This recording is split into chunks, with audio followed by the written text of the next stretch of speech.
भाई अपनी बहन को पसंद नहीं करते थे, क्यों? मैं अपनी बहन को ज़्यादा पसंद नहीं करता था। उसकी शादी हो चुकी थी, लेकिन मैं कभी उसके घर नहीं गया। बस माता पिता ही उससे मिलने जाते थे। मुझे पता भी नहीं था कि वह किस हाल में है। वह कभी कभी मायके आती थी तो जाते समय मेरी माँ उसे घर का कुछ सामान भी देती थी। यह बात मेरी पत्नी को ये चीज़ बिल्कुल पसंद नहीं थी।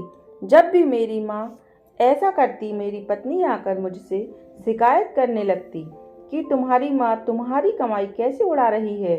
जब भी तुम्हारी बहन आती है उसे खाली हाथ जाने नहीं देती, कुछ ना कुछ जरूर देती है। तुम अपनी माँ को बता दो, यह सब नहीं चलेगा। पत्नी की बातें सुनकर मुझे भी गुस्सा आ गया। मैं माँ के पास गया और कहा, माँ अब यह सब क्या है? जब भी बहन घर आती है तुम कभी साबुन, कभी चावल का थैला, तो कभी दालें, सब कुछ उसे देती रहती हो। मेरी कमाई तुम ऐसे दूसरों में उड़ा होगी तो तुम्हें इस घर से निकाल दूंगा। बहन ने मेरी और माँ की बातें सुन ली। 1 घंटे बाद बहन मेरे कमरे में आई और कहने लगी, भाई जरा रिक्शा ला दोगे?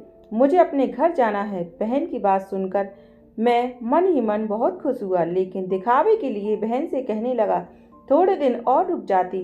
नहीं भैया, बच्चों के स्कूल की छुट्टियां हो गई हैं, अब मुझे घर जाना है। कल से इनकी स्कूल शुरू हो जाएंगी। फिर वह चली गई। पिताजी के मरने के बाद जब घर का बंटवारा हुआ तो हम दोनों भाइयों ने आपस में ही बंटवारा कर लिया, लेकिन उसमें से भी बहन को कुछ नहीं दिया। वह फिर भी खामोश रही, हमसे कोई शिकायत नहीं की। लेकिन हमारी माँ बहुत रोई और कहने लगी, बहन को भी कुछ दे दो। लेकिन हमने माँ की एक ना सुनी और माँ को डरा धमका कर चुप कर दिया। अब बेचारी विधवा औरत अगर उसे घर से निकलती तो वह कहाँ जाती, इसलिए चुप हो गई। भाई साहब ने अपना हिस्सा बेचकर शहर जाकर नया काम शुरू कर दिया और वहीं रहने लगे।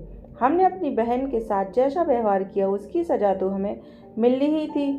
भाई साहब का कारोबार बर्बाद हो गया और वह मजदूरी करके अपना पेट पालने लगे।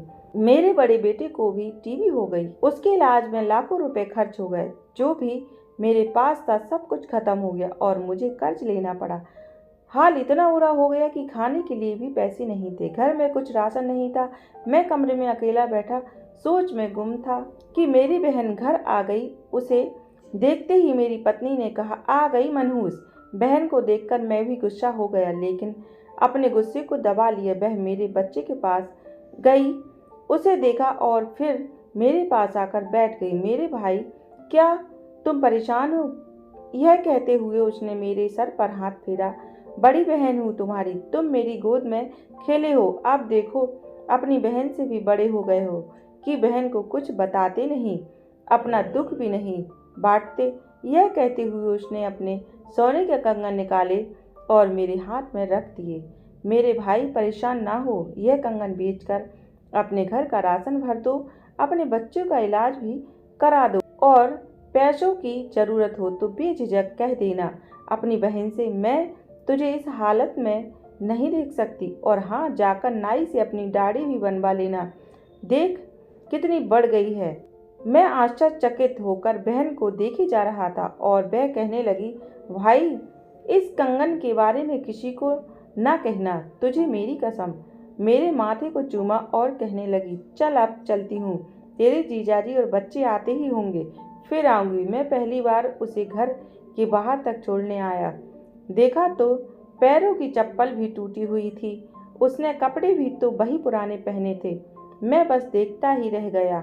मैंने तो कभी अपने बहन की घरेलू हालत जानने की कोशिश ही नहीं की, लेकिन जब उसने मुझे बुरे हाल में देखा तो दौड़ती हुई आई और अपने सोने के कंगन दे दिए ताकि मैं अपने बच्चे का इलाज करा सकूं और अपने घर का हाल सुधार सकूं।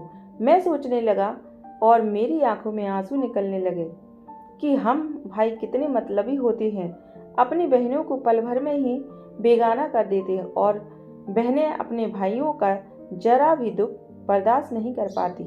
मैं उसके कंगन अपने हाथों से पकड़कर जोर जोर से रोने लगा। दोस्तों, आपकी बहन अपने ससुराल में ना जाने कितने दुख में रही होगी।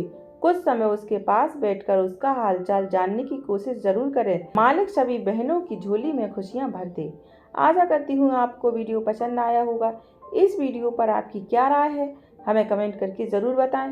वीडियो अच्छा लगा हो तो इसे लाइक शेयर करें। अगर चैनल पर नए हो तो इसे सब्सक्राइब करें और वीडियो पूरा देखने के लिए आपका बहुत बहुत धन्यवाद।